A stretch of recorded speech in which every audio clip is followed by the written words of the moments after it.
In a previous video, I installed a catch can in my Jetta TDI. There's a link to that video in the top right corner of the screen. Shortly after that, I made a follow-up video where I talked about some minor issues that needed to be addressed. I also looked inside the catch can to see if it was working. It seemed to be doing its job, but I thought it might be better if I install some filter material. So I used a stainless steel scrubber pad as a filter. Here's a link in the top right corner to that video as well. It's been 6 months since I made that video, and during that time I've driven the Jetta about 8,000 miles. I haven't touched the catch can since then, but I wonder how much oil it's collecting. You might be wondering about that too, so let's open it up and see what's in there. First I need to remove the dipstick to get it out of the way. With the filter media in there, the dipstick doesn't work very well as a dipstick. It gets oil all over it. Now I can unscrew the bottom section of the catch can and remove it.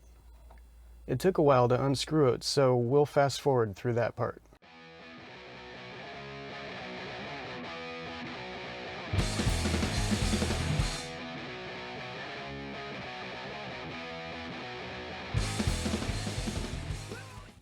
Okay, let's put it on a table and see what's in there. First I'll remove the filter media. It's soaked with oil. That's a good sign. That means it's collecting oil vapors. I'll let it drain for a bit so it doesn't make too much of a mess. Alright, let's see how much oil is in the catch can.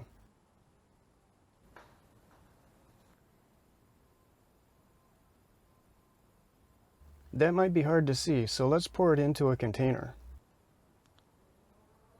During this time, the engine consumed about half a liter of oil. This is definitely not half a liter, but still I'd rather have this oil collecting in the catch can instead of the intercooler. In the TDI engines, it's not uncommon for oil to collect in the intercooler, and eventually it gets sucked up into the engine all at once. Not a good scenario. So I'm calling this a win. Thanks for watching.